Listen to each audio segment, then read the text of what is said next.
Hey friends, this is Chris. Welcome back to the channel. So, question for you. Is Elon Musk, the Tesla CEO, committing a crime every single day? That's the subject of today's video, and I'm going to tell you the answer. I think yes. I think Elon Musk is committing a crime daily, and I'm going to tell you why. So, if you've been following my channel, you know yesterday it was in the news that Elon Musk has have this petition thing, right? And he's like, yo, if you sign my petition, I'll give you $1 million. Now, not everyone who gets who signs a petition gets the $1 million. Basically, it's like some sort of like lottery kind of pick. Oh, up there?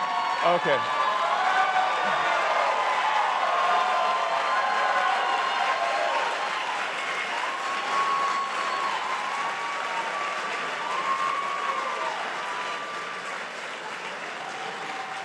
So, as you may know, every day from now until the election, we're giving out $1 million prize. That is, and all you have to do is sign a petition in support of the Constitution. It's very straightforward. You don't even have to vote. You don't have to vote. You just have to sign a petition saying you believe in the Constitution, which if you already believe in the Constitution, you're just signing something you already believe, and you can win $1 million. That's awesome. So, you're most welcome.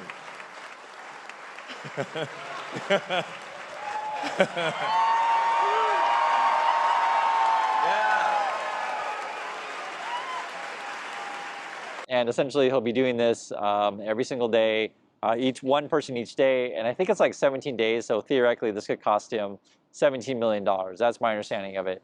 One thing that I think is interesting about this sort of $1 million lottery thing is that I don't know how the winners are selected. He hasn't showed any kind of balls. He hasn't shown any kind of like, rabbit out of the hat or name out of the hat, I guess you should say would be better. I don't know how they're selected. Some people suggested maybe they are pre-selected. That's a possibility, but I don't know. Why is this illegal and why could this be legal, right? Could go either way. This is sort of why you have lawyers, especially in the USA, because it has to do with voter registration, okay? So one, if you're just outright buying votes, that's illegal, okay? So that's no good. If you are just paying people to sign your petition, that would actually be legal, so that you could do. So this particular thing is a kind of a gray area, but to me, not really. It depends, again, what you want to argue. But essentially what it is that in order to win the money, you sign the petition and you have to be a registered voter. So the argument you would make of why this is illegal is because you're incentivizing people to register to vote and then to sign your petition.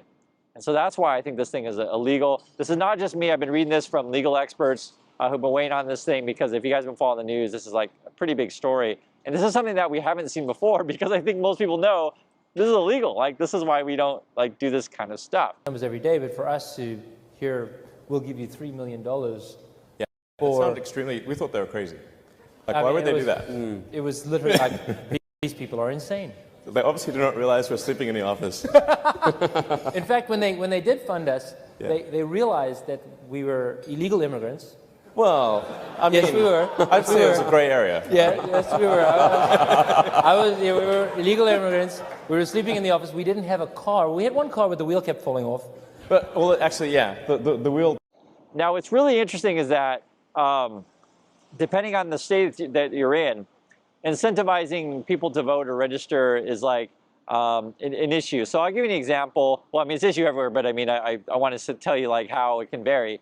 So I'll give you an example. There was a case in Georgia recently where like people are standing in line, and this is something that happens in southern states to where it's just how it is. If you're poor, if you're a minority group, they make it more difficult for you to vote, right? So I've seen this several times. I've lived long enough to see this stuff to where like if you're in the rich white neighborhoods, your polling stations may stay open longer. You may have more polling stations, etc.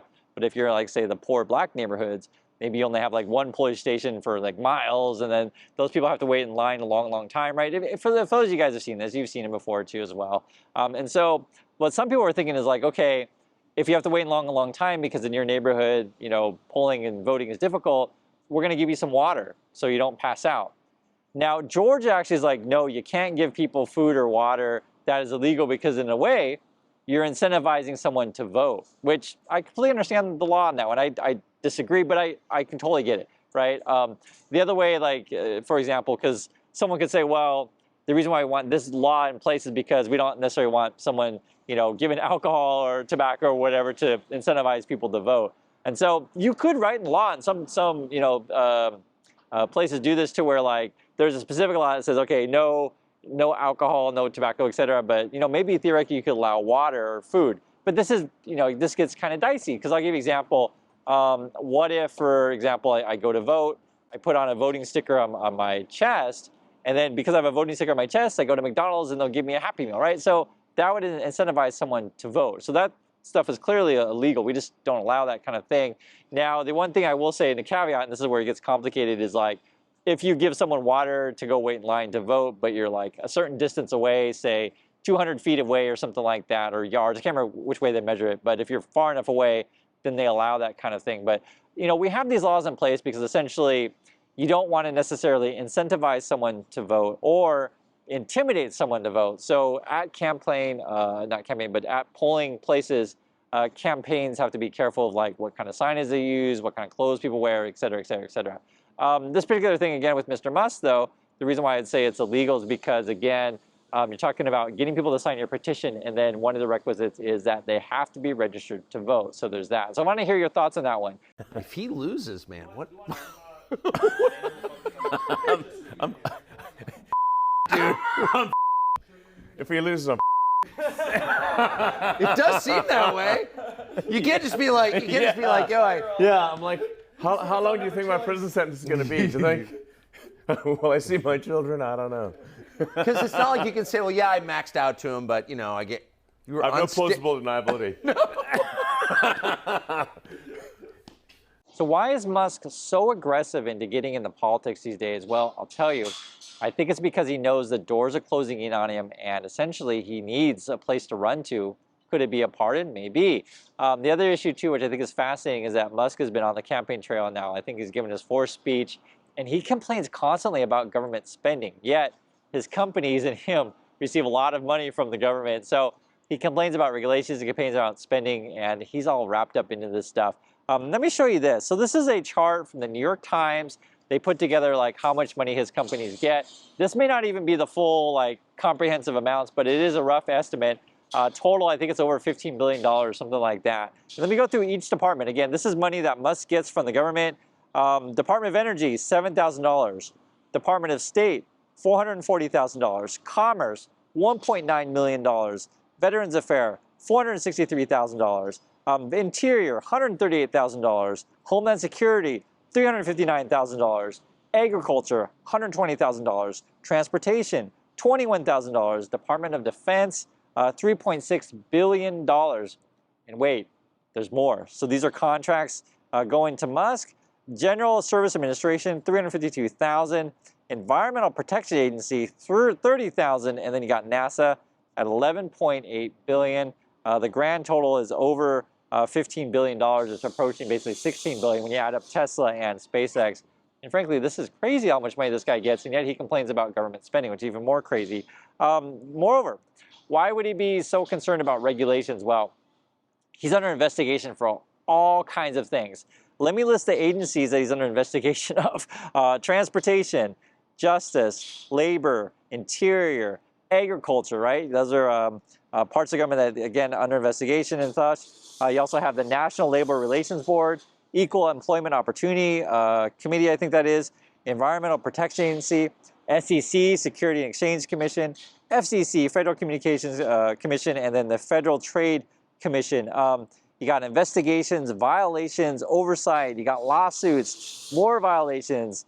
He's under review, more violations, fines. He's got quarters against him, etc. And the list goes on.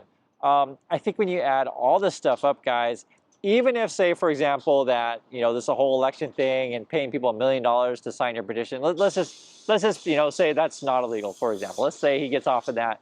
But like, what about all the other stuff that he's doing? For me, the most egregious stuff is the false advertising with the full self-driving, and it's like he calls it full self-driving, but it's not. They actually had to change the name recently. You also could talk about various types of accounting fraud allegations. I covered the lawsuit before on that. There's like this laundry list of stuff that he's doing. We could also talk about like things that he says on social media regarding securities violations. Like, is he basically doing market manipulation and fraud when he says, hey, guys, there's a certain product and it's going to be ready in X amount of time. Now, his lawyers will say, well, Musk, that's his puffery and don't listen to what Musk says. He's just being overly optimistic. But like, not that many other companies or CEOs, or we could say very few, do that kind of thing where they're like, oh, we're going to have this great product, you're all going to be rich, etc. That's the argument they make, is that, oh, you know, he's just wishful thinking. But come on, this is crazy, and you're basically borderline fraud, or just frankly fraud. We're going to find out with that. You have all this stuff added up together, and then you have like safety concerns where people are getting killed in Teslas. You also have, let's say, with SpaceX, where you have all these environmental concerns. They broke their contract to where like he's supposed to be landing on the moon this year, but all they can do is capture the rocket. I know the fanboys and fangirls ignore all these things. I'll say, well, you know, he may be aggressive with his timelines, but he's working hard.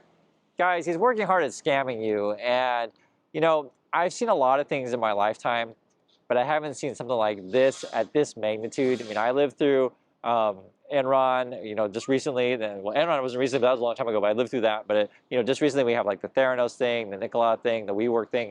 This dwarfs all of that. But we're talking about billions of dollars here, and we're talking about someone who's like committing a crime daily.